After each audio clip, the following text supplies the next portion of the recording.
All right. Welcome back once again. This is Amuna. I pray everybody is doing well. This is like a few times, eh? For those who have just joined us, welcome to the conversation. If you're new, welcome. And if you are back, if you the day one, you don't know it already. Um, I wanted to talk briefly.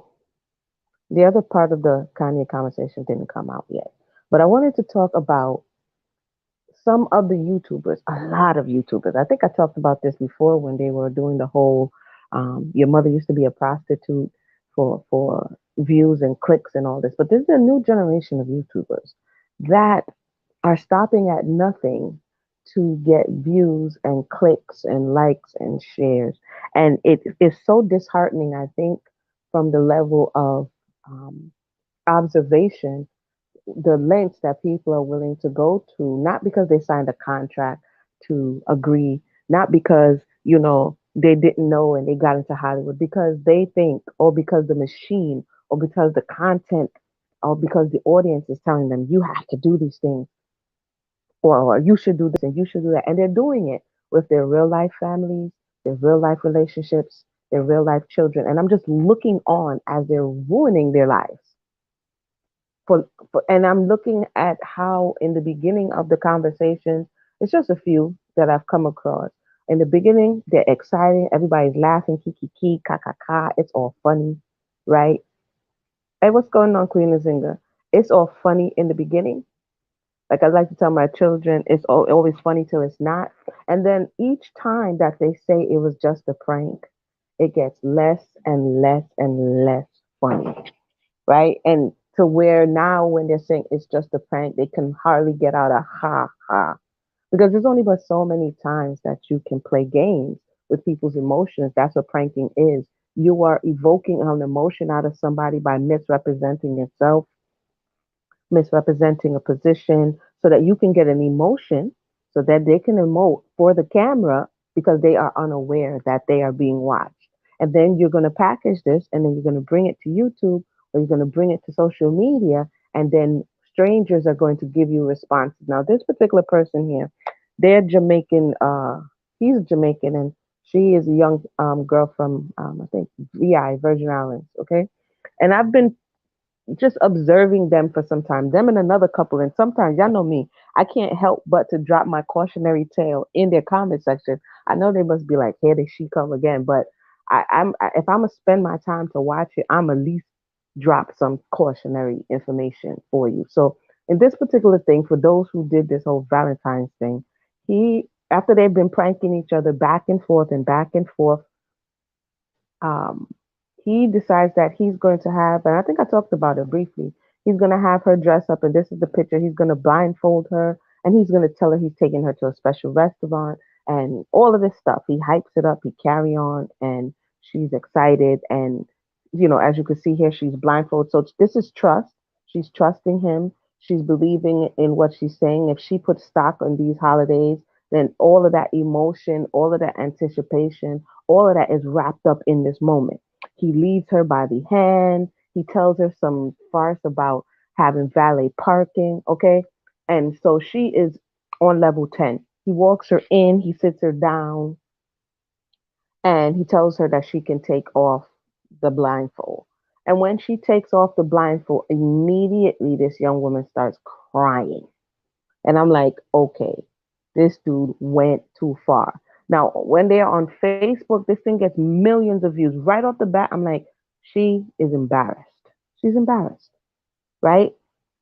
And no amount of he wasn't even saying it was a prank. He was trying to pull it off as though, yeah, you're ungrateful, you're not appreciating what I'm giving to you. And he proposed to this young woman a few months ago, right? So they're doing this all for social media and it makes for good content, except you're troubling your own house, right? Except you're violating the trust that of those who are around you. Except every time you do it, they believe you less and less until there is nothing there for the relationship.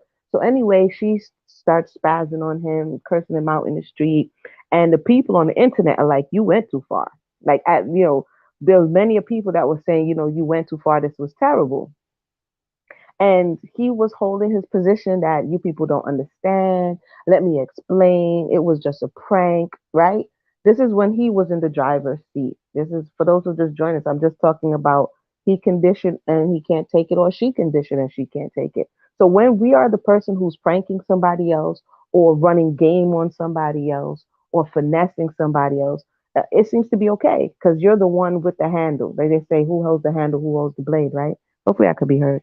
You're the one with the handle. You're the one who feels like you're in control. And so you get to tell the other person when they need to let it go, how and why it's not that serious. Um, all of these things.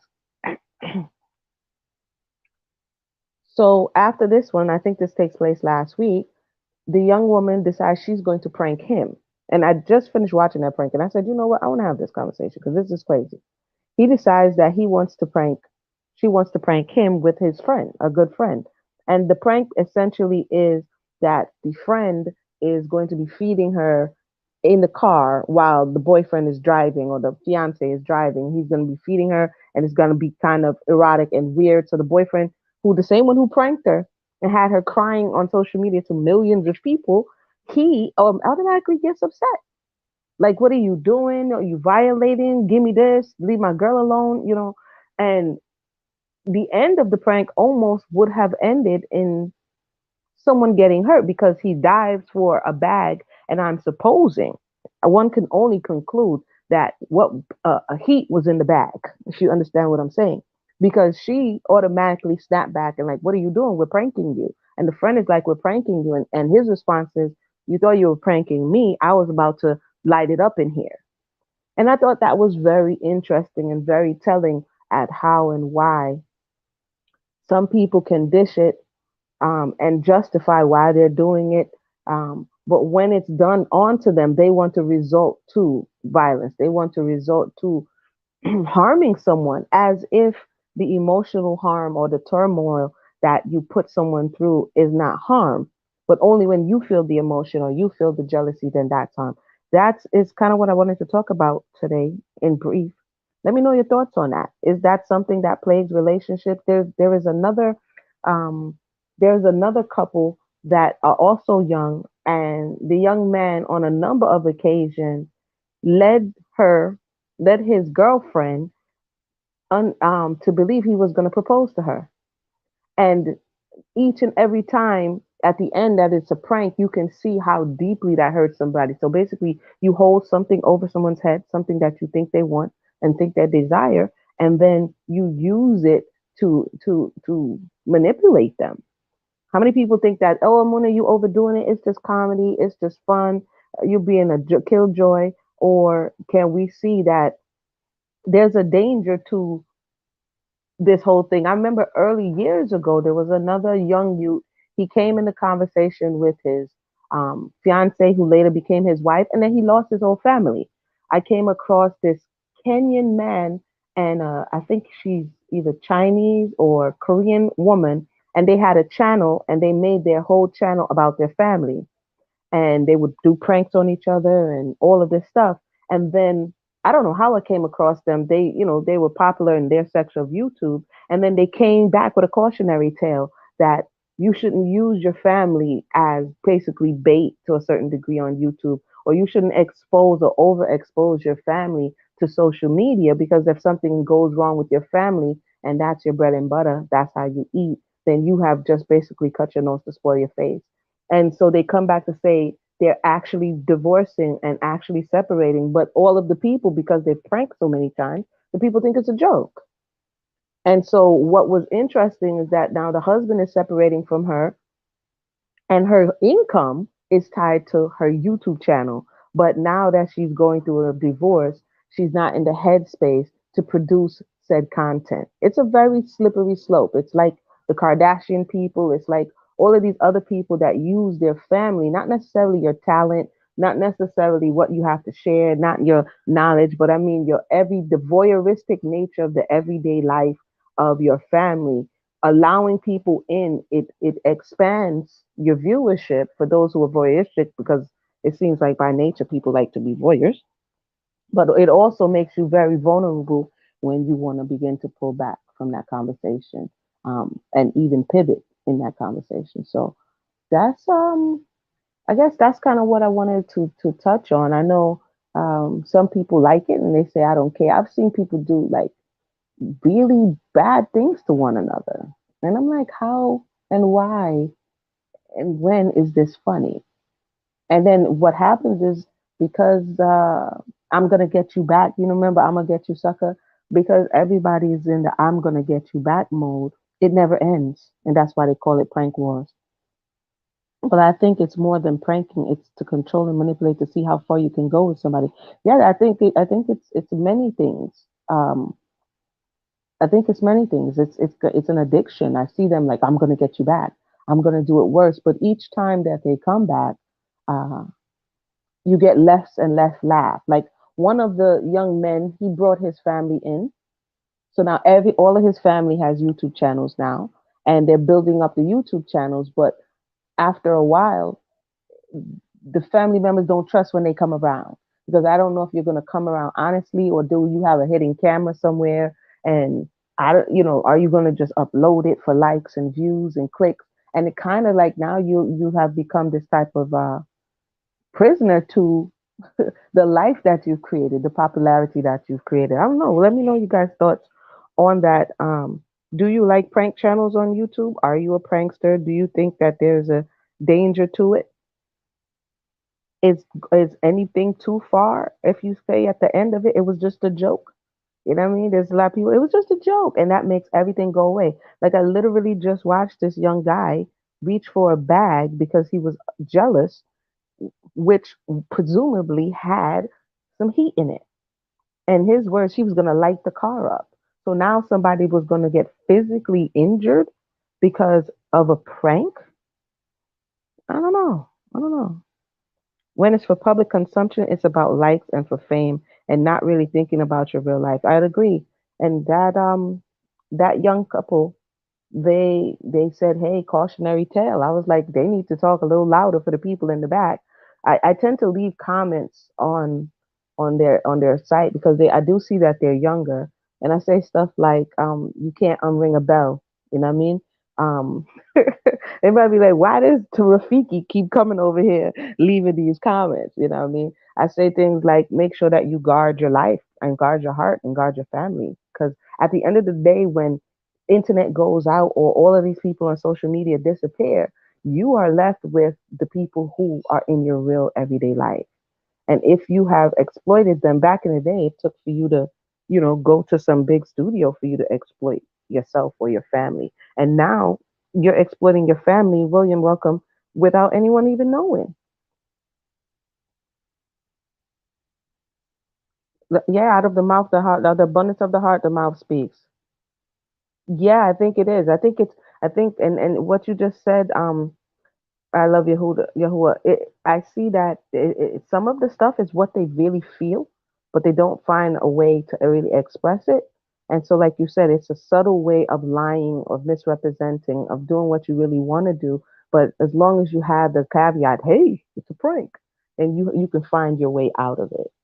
You know what I mean? There's not, you say, fool me once, shame on you, but fool me twice. My question is, how do these people get fooled so many times? I'm like, ain't that much trust in the world? You know what I mean? So I'm like, how much of this is acting? How much of this is real? Like, how can this person who has violated, because I see it as a violation, but I may have a different temperament, okay? But you think you're having a personal conversation with them, or you think you're having a moment and they're actually recording you unbeknownst to you, gaslighting you, because essentially that's what that is, and pushing you to a certain degree to see what you would say or what you would do. And then tell you, I have to use this material because it's the way we eat. It's some of these people, this is their whole life. This is their whole life. YouTube is their whole life. This is their bread and butter. This is where they make money. And I'm like, that's building your house on sand. You know, the proverb about different ways and where people build their houses. That's building your house on sand. That guy is dangerous and I would dump him. You know, I thought that, and usually I comment, I thought that very same thought, Queen. I said, this guy is dangerous. This is exactly to my in my thought. I'm like, because it's already been eroded to a certain degree, he's now going to have doubts. Even though you said it was a prank, now he's going to feel a certain way bringing his friend around. Now he's going to have doubts because of his behavior and all of the pranks that he has played on you in times past. Now, if the person can reach that quickly to say that they would do X, Y, and Z, now I got to look at you differently. And to tell the truth, the fiance did have a different energy when she was like, "Wow, what are you doing?" You know what I mean? What was you reaching for? So this is how this entertainment, social media stuff can bleed into your real life and really mess stuff up. When you can't tell the difference when your lady's really upset, you're lost. I think so. That because I mean, right away, I'm like, this girl is broken. Her heart was just like shattered. You know what I mean? Embarrassed and everything. And you just kept going with the prank on live. I'm like, pleading to the audience and not tending to the fact that you may have overstepped. It's like you say a joke and you thought it was funny, but the person you could see that they were really hurt. Then that's not a joke. You know what I mean? Yeah, you're not reading your partner. You're not reading your partner. And so that's my thoughts on, dish it, but you can't take it. It kind of goes both ways because you have the women as well pranking the men. You have people pranking their grandparents and their parents, and if they don't have mates. And it's a big sector on YouTube, a huge one. But I think it's a dangerous one because it doesn't have boundaries. There's no, you're gone too far. You know what I mean? I don't see any gone too far until the bottom falls out. And then, they come with this is not a prank. You've lied so much that now you have to put on your videos, this is not a prank because your audience thinks that you're pranking them. So where's the support? I don't know if you guys heard of the proverb of the little boy who called wolf. I mean, I don't know. Do they still read this stuff in? My mother just came in. They still read this stuff in school? The little boy who called wolf? No, because you keep calling wolf, and then what happens? The wolf come and yam you because the people kept running out. Oh my goodness! And you're playing with people's emotions. It's like somebody who's trying to finesse somebody. You really don't like the person, but you're trying to get money from them, or you really don't like the person, so you're trying to do whatever, whatever. And then one day you're gonna mess with the right one. Um, I don't prank people at all because people can be triggered by something that they may not have discussed with you, and then you step on a landmine. That's absolute facts. That is also facts. That is also facts. So shortly, I'm just gonna put a link if you want to come and share your thoughts on the dangers of it. I know. It's like, oh, yeah, it's a precaution. It's cautionary tales because the way that he just leaned towards the gun without a second thought, or what presumably was a weapon. I'm like, this can't be real. This could have gone a totally different way, and I don't see the joke in it. But the people in the audience stay egging people on. So to what if they say that Donald Trump and them incited a riot on what was that January the 6th? To what degree is egging people on in the comment section? Uh, if some kind of injury occurs, to what degree will those people be held accountable? Sorry, I'll just put it right here. A truthful perspective, what's going on? Yeah, so to what degree are people in the comment section, people who come on and yeast up the conversation, to what degree would we be held accountable? We saw the whole commission on the January 6th. Like you were incited to riot. You told them people to, and people in the comment section like, oh yeah, this is so funny. Keep it going. And somebody can really get hurt. And people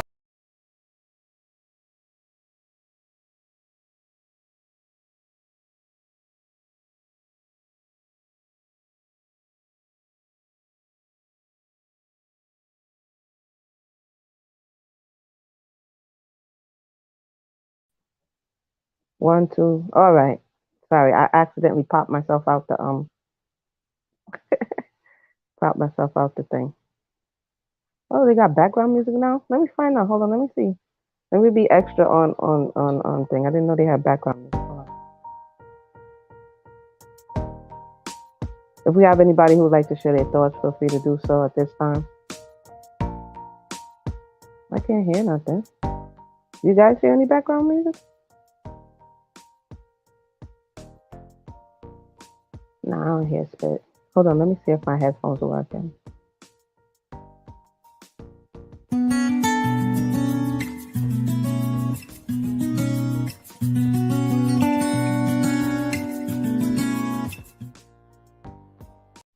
Yeah, so essentially, yep, that's what I wanted to say that um the universe I don't think really mm, yeah, doesn't really no, it's not. No, only audio. The universe doesn't really register all the time the whole oh it was a prank thing. We get away with that. Yeah, you can hear it. We get away with that as people. Um, but in reality, we calling certain things into our reality based on our actions, and it's just really something to be mindful. It doesn't even have to be like a prank channel. People do it with jokes. They say sideways things, they say ratchet things, and then be like, "Oh, I was just joking." And you're like, "Oh, what? You was just joking?" But we got Queen and Zing in the spot. Welcome to the conversation. Good evening, Lady Queen and Mona. We can't hear Woo. you. Can you hear me? Can you hear me? We Can you can't hear hear you, me? sis. Is that better? Hello? Maybe if you pop out and pop back in again. Okay, copy that. I Can you hear can't me? hear. Can anybody else hear her? Okay, I'm going to leave out.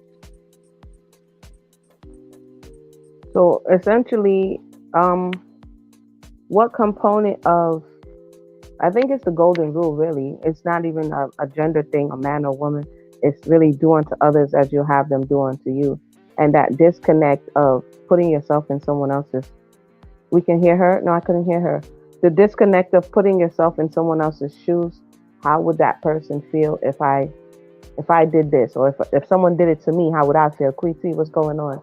And I think sometimes we step away from that and we isolate ourselves from and then we minimalize it when oh you shouldn't be mad if I was you I wouldn't be mad, and then when it is them they mad. It's like okay, all right, Quincy, talk again, let me hear you. Can you hear me now? Good evening. Testing one, No, two, not three. how come I'm not hearing? I don't know what's happening. I read in the comments I am not that they hearing could you. hear me. I'm not seeing your volume thing you talk either. Let me turn off this background thing over here trying extracurricular stuff on StreamYard. Let me turn it off. Can you Hold hear on me one now? second. Hello? Do do do do do Can do. you hear me? I've done all I can on my end. Can you guys hear her? Is your thing on mute? No, my mic is open. I can hear you. So while we're waiting to see if anybody else clicks in, uh, yeah, tomorrow's a big day. We're gonna be dropping the NFT collection tomorrow. You can hear her? I can't hear her. I don't know why I can't hear her. We're gonna be dropping the NFT collection tomorrow, and so yeah. I'm still here. Let me see. Let me see if I can work the settings. Let's see. Can you talk again? You I'm can hear here. you Can you both. I hear can't me? hear. Go ahead and talk again. Can you hear me now? I feel like this is so weird. Is someone pranking us right now? Let me see if I go out and come back in. I'm here. Can you hear me? Well, instead of saying all of that, what I think I'm going to say about the whole pranking situation, and when people take things seriously, we need to pay attention to it, because you can trigger something in someone that you don't know is there, and that may really hurt their feelings. And it may hurt their feelings so much that it would really cause a negative response. And we just really have to be mindful and considerate of other people when we're doing things. Pranking is, to me, almost, what is it that they say? It's a Freudian slip. It's kind of like what you're really thinking when you first say what you're going to say is the first thing that comes to your mind, not the filtered thing that comes to your mind. Does that make sense? So I'm waiting for Lady Yamuna to come back. I don't know if you all can hear me or see me, but I just kind of rattling a little bit, maybe. I don't know. Trying to follow the topic. Lady Yamuna, are you there? Can you hear me? I can see you, but I don't hear you. Are you there?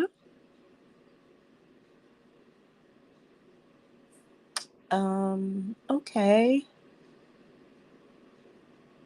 It says you're in the show. Everyone can see and hear you. I don't know what's happening here. So what I'm going to do is I'm going to sign out of the account, and I'm going to let Lady Yamuna take care of her channel. Have a good night until we sign back on again or fix the problem.